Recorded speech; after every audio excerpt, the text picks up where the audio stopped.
We read from the New American Standard.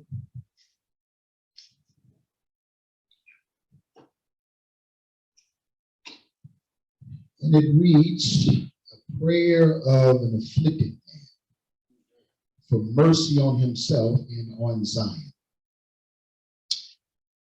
Hear my prayer, O Lord, and let my cry for help come to you. Do not hide your face from me in the day of my distress. Incline your ear to me the day when I call. Answer me quickly, for my days have been consumed in smoke, and my bones have been scorched like a hearth. My heart has been smitten like grass and has withered away. Indeed, I even forget to eat my bread. Because of the loudness of my groaning, my bones cling to my flesh. I resemble a pelican of the wilderness. I have become like an owl of the waste places. I lie awake. I have become like a lonely bird on a housetop. My enemies have reproached me all day long. Those who deride me have used my name as a curse. For I have eaten ashes like bread and mingled my drink with weeping because of your indignation and your wrath. For you have lifted me up and cast me away. My days are like a lengthened shadow, and I wither away like grass. But you, O Lord, abide forever. Your name to all generations. You will arise and have compassion to Zion, for it is time to be gracious to her, for the appointed time has come. Surely your servants find pleasure in her stones and feel pity on her dust, so the nations will fear the name of the Lord and all the kings of the earth. Your glory, for the Lord has built up Zion.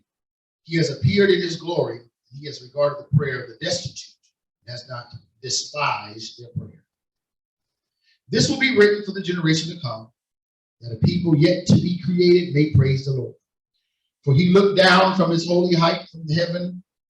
The Lord gazed upon the earth to hear the groaning of the prisoner, to set free who were doomed to death, that men may tell of the name of the Lord in Zion, and his praise in Jerusalem.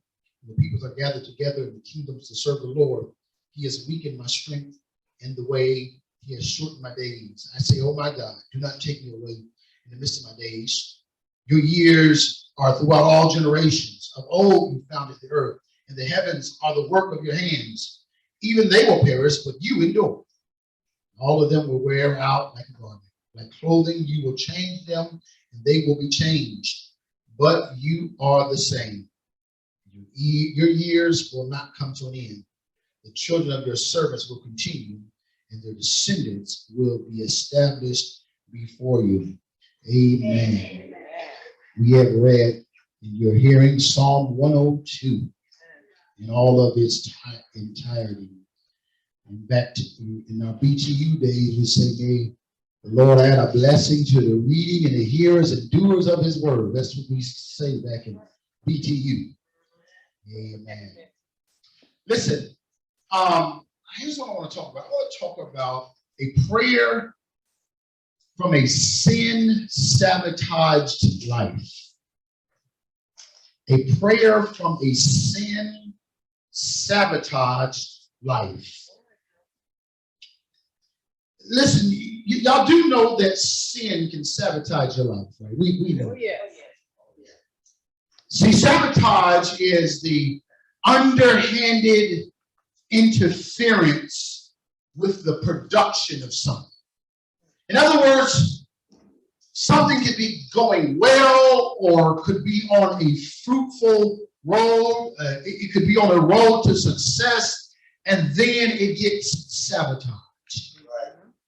Similarly, our lives could be fruitful and flourishing, and then find ourselves wrapped up and tangled up in sin, and all of a sudden, everything starts to go downhill. And my question is, has anybody ever found themselves in a sin-sabotaged circumstance? Yeah, sin has a way of blindsiding us, right? We think we're signing up for one thing, only to find out that we've got another. There's a sequence, though. When we sin, there's a sequence that we follow, right? It usually starts with something like this. Either God has told us to do do something or not to do something. And then we sin against God by either directly doing what he told us not to do or omitting or leaving undone something that he told us to do. Simply put, we can sin by doing something or sin by not doing something. Still, for the Christian, there's a sequence, right? Our sin is never the end of the story. When we sin, we talk to God in prayer. Is that right? Yeah. Usually that means that we acknowledge our sin before God. It's where we tell God how we messed up and how contrite and sorry we are. Yes. What strikes me about Psalm 102, though, is that it lacks the explicit language of confession of sin. Yet a closer look at the psalm reveals that sin has been involved. I want y'all to follow. We don't get the explicit acknowledgement of sin.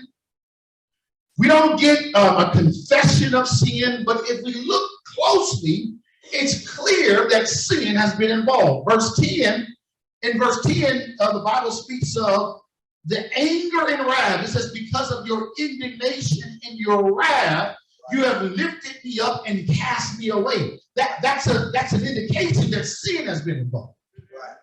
Verse 13, not only does he speak about God's anger and wrath and being cast away or being punished because of it, verse 13 says, you will arise and have compassion on Zion, for it is time to be gracious to her. And so you have the anger and the wrath of God, which happens as a result of sin, right, on one side, and then you have the anticipation of grace on the other side. So that lets us know that sin has been in the mix somewhere in this setting. Yeah.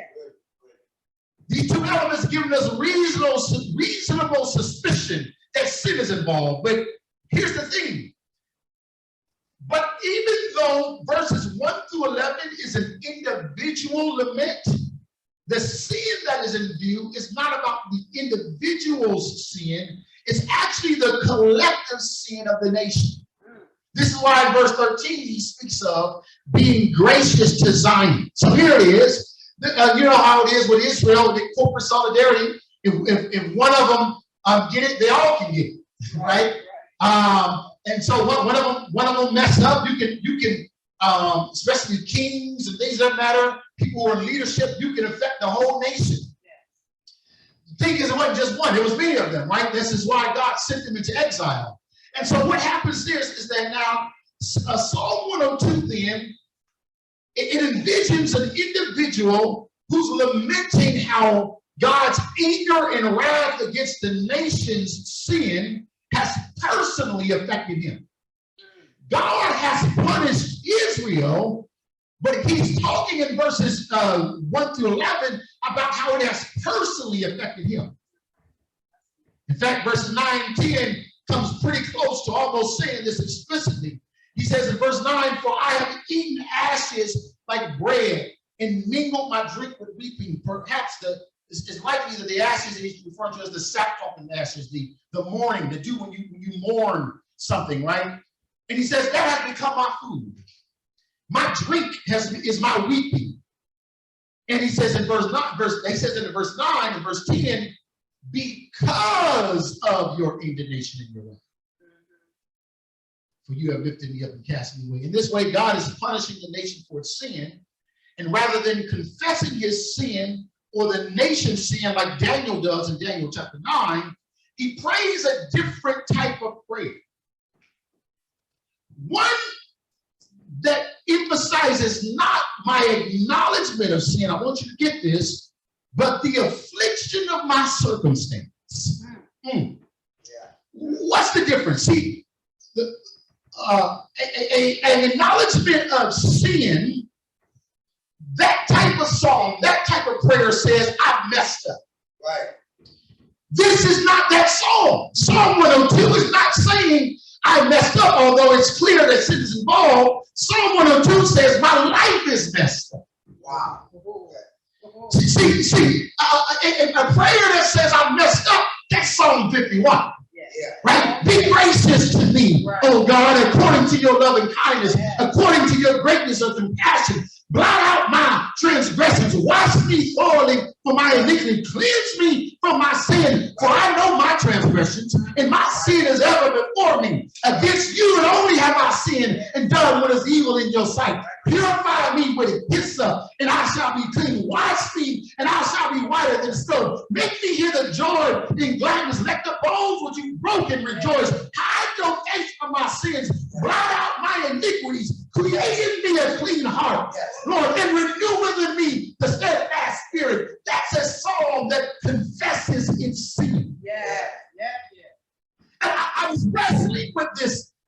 Sister Mary, Sister Mary, I changed my subject 3 times before I gave it to her. Because I'm wrestling with this. I said, this is such an intriguing idea. On sometimes in Scripture, you'll see where there is a prayer to where the psalmist acknowledges his sin, like in Psalm 51, and then in light of acknowledging his sin, asks God to be merciful. But Psalm 102 is not that. Sin is involved, but there's no hint of him acknowledging his sin. Instead of him saying, I messed up, Lord, have mercy, he gives him a different picture. He says, Lord, my life is a mess. Have mercy. Oh, my goodness. See if I can give you an illustration.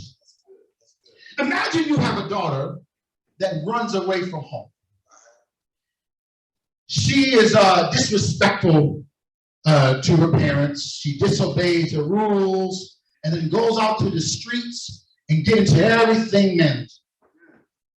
One day out of the blue, she shows up at your doorstep. And it's very visibly clear that she has been through the ring. She has lost weight, apparently from drug use. She has bruises on her face and mouth as from being beaten. She's scantily clad in her dress, and she doesn't confess her sin. She doesn't say, Dad, Mom, I'm sorry. She just stands there at the door looking beaten, battered, and bruised. And you move out the doorway and you let her back in. Right? You laid out some fresh clothes for her with soap and towel. You changed the linen on her bed. Despite her saying nothing about how she messed up, despite the fact that it was her mess up that brought these consequences, it was a result of her own foolish decisions, you take her back in because of the very messiness of her life evokes compassion. That's what Psalm 102 is. Psalm 102 seems to suggest that confession is not the only thing that can evoke the mercy of God. Sometimes, like David, we have to say, Lord, I've sinned. Be gracious to me. I know my transgression. My sin is ever before me. Right? But Psalm 102 is a different type of psalm where I've sinned against God. I have then gotten the consequences and the punishments for my sin, and where it's always fitting to pray, I messed up. In this case, he doesn't say, I messed up. He says, my life is messed up. Oh, my goodness. Like that young daughter who left home prematurely and got caught up in the street life, we proverbially show up at God's throne, and through prayer we say, Lord, look how messed up my life is. Perhaps you haven't been there yet, but if you keep on living, you may find yourself in a circumstance where you may have gotten yourself into a problem. You may have no one to blame for your circumstances but yourself. And when you petition God, rather than having the conversation about your own culpabilities, you just table that for later. And what you do is just present yourself weary, wounded, and sad. At this moment, you just want God to see how bad things are for you. Look how bad things are. Look how bad things have gotten with my kids, Lord. Look how much damage has been incurred to my family. Look how my marriage is falling apart. Look at the bruises of my face. Look at the wounds of my heart. Look at the mess that I made in my life. Psalm 102 is that prayer. And so he begins to talk about that. He says, my days have been consumed with smoke. My bones have been scorched like earth. That's the bottom of the furnace. He says, listen, I've been fire burned. Oh my goodness. My heart has been smitten like grass and has withered away. He says, verse 4, I even forget to eat my bread. He said, there are some days, this is how messed up my life is. There are some days that I even forget to eat. Wow. Look at me, God. My heart has been smitten like a bird in a destitute place. He says, I'm like a pelican in the wilderness. Pelicans don't belong in the wilderness. They're usually overseas. I'm this malnourished bird in the middle of the desert. Look at me. Look at my life. I've mingled my drink with my weeping. So I've drunk nothing but tears. I've had to quench my own thirst with my tears. Look at my life. It's a mess. I mention all these things because if this is a prayer to God after God has punished the community, there may be a certain rhetorical effect in withholding this information until the next section. Because what happens is in verses 1 through 11, he speaks about what he's going through, and then we find out that it's in the light of the sin of the nation. He's soaking his wounds. He's highlighting his wounds and the negative effects of sin condition in his life. And he invokes that, and so that God would have mercy. It's like the young girl at the door. Don't say anything. You can barely lift her head up because she knows what she has done. And watch this. The expectation is from the psalmist is that God would be able to look at his condition, look at his circumstances, look at how messed up his life is, and then see that he's contrite. Yeah. It's just a look at it and say, maybe I can't say it with my words. Yeah. But if you look at my life, I'm sorry. It is the confidence. He has the confidence that if he is able to present his broken life before God, that he'll interpret that through a contrite heart. What a grace gift. The context then makes the psalmist's approach very interesting and very powerful testimony to when if I said this way, a post-punishment prayer.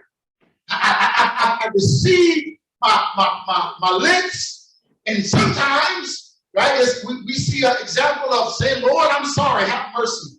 Yeah. And other times, ever had a whooping that you couldn't even say anything, you couldn't speak? You never had that.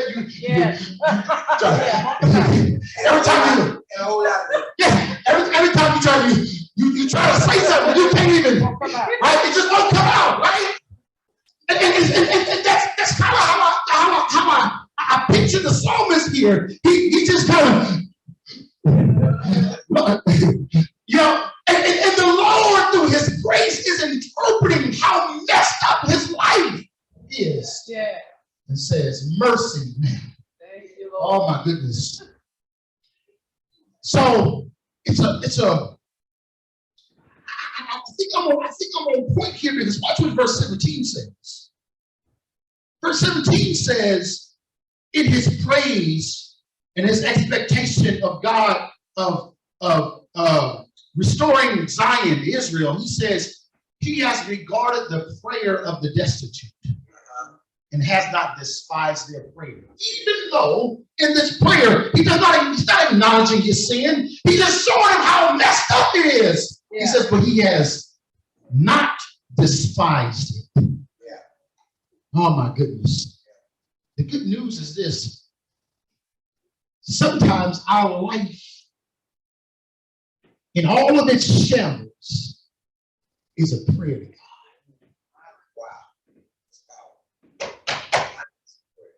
Somebody needs to know that, because it's a prayer of mercy. Because listen, I met people who felt so rejected and felt have such a sense of low worth that they don't even know, can they even pray to God? That their sin has beat up on them so much. But listen, we serve a God that can look at your messed up life and say, they're crawling after me. They're really trying to get to me. We see how messed up their life is. They're really trying to get to me and trying to get my attention, and there's God. Oh my goodness. Listen, if I can say it this way, all the acts of mercy and grace and blessings in your life didn't come because you prayed for it. It may have been that sometimes God has just saw just the mess we made of our lives and then interpreted that mess as a prayer. I'm finished. It's a short message, but I'm finished. I want to close with this. No wonder Calvary means so much to God. Because you're talking about a mess. Calvary is the quintessential picture of just how messy sin gets. Oh my goodness. And at Calvary, where he's beaten and bruised. At Calvary, which Isaiah says, and we beheld him of someone that was rejected, formed of someone that essentially that we couldn't even recognize. The mess that he made at Calvary, like all of this, the blood-stained hands becomes a prayer to our God.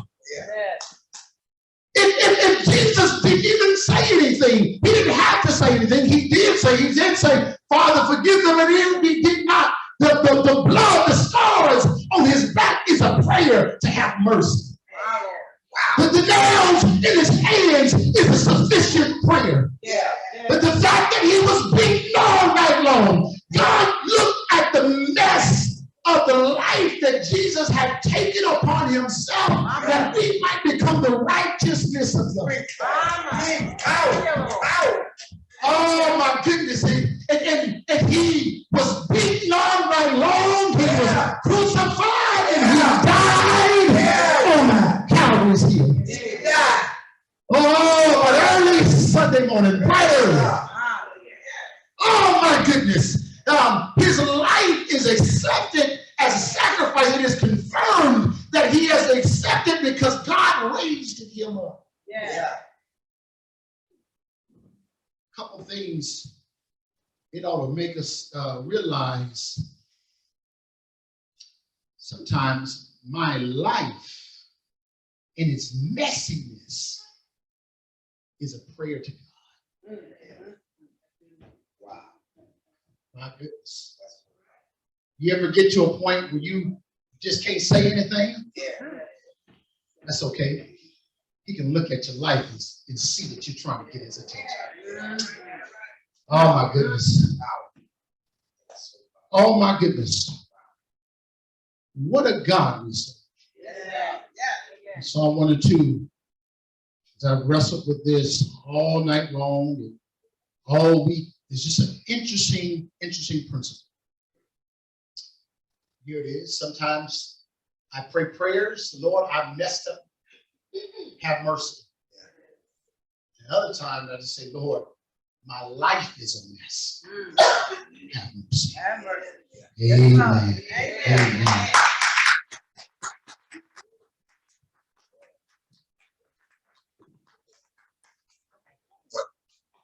I don't know who you are, where you are, and as you situate yourself with that sermon. But for the keen hearer, it is a word of encouragement. Yes, it is. God looks at our lives in all of its raggedness and says, they're trying to get my attention. Question is, do you know that? Do you know that the more messed up your life is, the more God says they need me. In fact, he's such a gracious God that he'll pursue us. He as Pastor Johnson was speaking about, that shepherd, he will pursue us so that we can see his grace in our lives. Thank you, Lord. Question is, will you respond to that? Don't buy into the myth that I've messed up too much, that I've fallen too hard or too far. Farther you are out there, the farther out you are, the more your life gets his attention. So much so that when we got too far to come back, he sent Jesus. Thank you, Lord.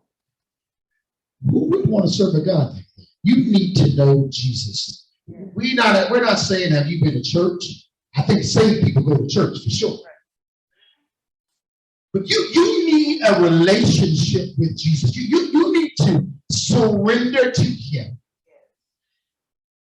Let him take your sin-sabotaged life and give you new life.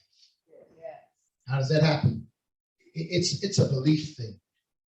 Not just a cognitive thing, not just something that happens in my mind. And it's just like, well, I can acknowledge some information. No, this belief transforms you from the inside out.